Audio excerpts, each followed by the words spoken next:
Hello and welcome to my YouTube channel. Today in this video we are going to continue our mitosis part.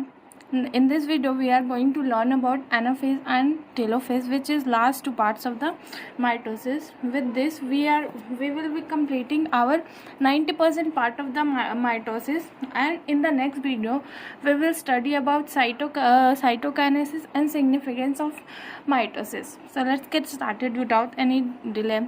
As you know, we will start with a quick revision and then we will move to the short notes part. So let's get started.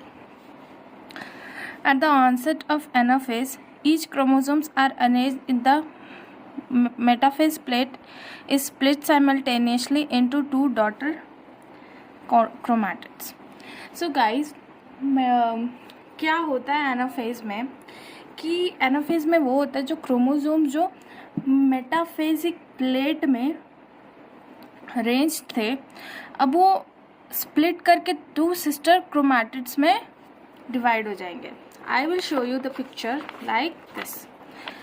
जो metaphasic plate थे, ये metaphasic plate थे, अब वो क्या होंगे, वो to sister chromatids में क्या हो जाएंगे, स्प्लिट हो जाएंगे like this. Two sister chromatids में ये स्प्लिट हो जाएंगे. Now refer to as daughter chromosome. अब वो पहले क्रोमैटिड था, अब ये डॉटर क्रोमोसोम्स जाएंगे. The future daughter nuclei begin to their migration towards the opposite poles. So future daughter nuclei means जो आगे जो ये माइटोसिस के कंप्लीशन के बाद जो न्यूक्लियस बनने वाला है उसको डॉटर न्यूक्लियस बोल रहे हैं. वो क्या होगा, अब वो अपोजिट पोल की तरफ मूव करना चाहिए. जैसे कि देखो मेटाफेज प्लेट में ये इस तरह से अरेंज्ड है, ठीक है. अब ये क्या होंगे, ये स्प्लिट होके एक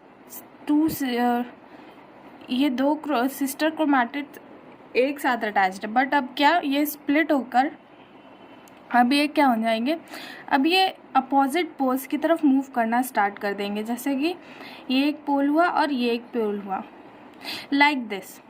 ये इस तरह से अपोजिट पोल की तरफ मूव करना स्टार्ट कर देंगे.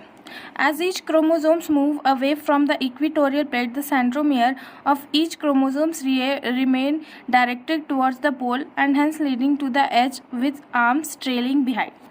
इस लाइन का मतलब क्या है कि जैसे ही क्रोमोसोम्स जो है वो इक्वेटोरियल प्लेट से स्प्लिट होकर वो पोल की तरफ मूव करना स्टार्ट करेंगे, सेंट्रोमियर जो है वो क्रोमोसोम्स वो पोल की तरफ मूव करते रहेंगे. और ये इस तरह से नहीं, आर्म्स कुछ इस तरह से हो जाएंगे.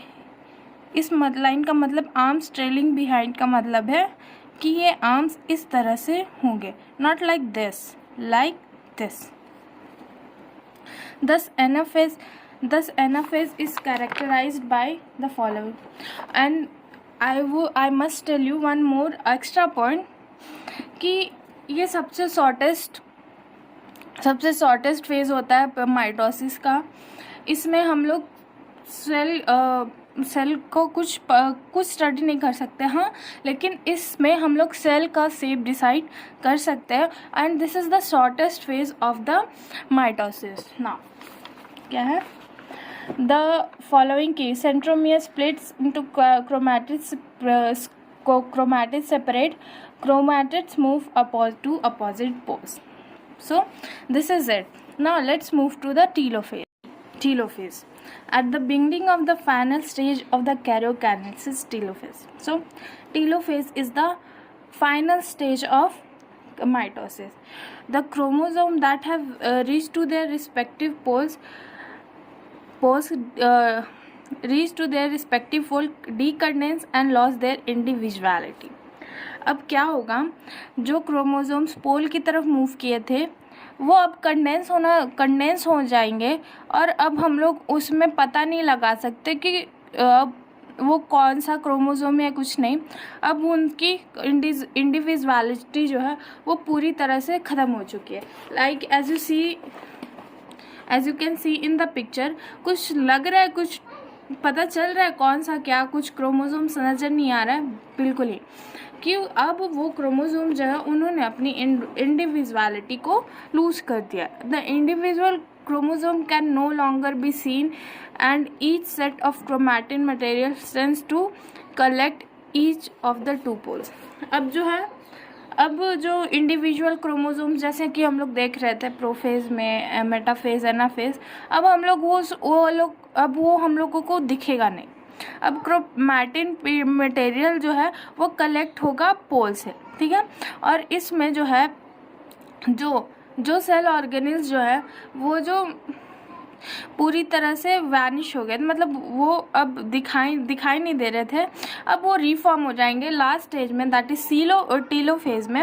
और एक नया सेल का, मतलब 2 डॉटर सेल्स का फॉर्मेशन होगा ना. सीधे chromosomes cluster at the opposite spindle poles and their identity is lost at discrete elements. बिल्कुल, क्रोमोसोम्स जो है अब वो क्लस्टर हो जाएंगे पोल्स, स्पिंडल पोल्स पे, और उनका आइडेंटिटी है वो बिल्कुल ख़त्म हो चुका है और वो डिस्क्रीट एलिमेंट्स की तरह नज़र आएंगे. Nuclear envelope develops around the chromosomes cluster at the each pole forming 2 daughter nuclei. बिल्कुल, न्यूक्लियर इनवेलप बन जाएंगे, न्यूक्लियोलस बनेगा, गोल्गी अपैरेटस, एंडोप्लाज्मिक रेटिकुलम, सब कुछ बन जाएगा और hence we will see a 2 daughter nuclei, daughter cells. So this is it. Now let's move to the short notes part.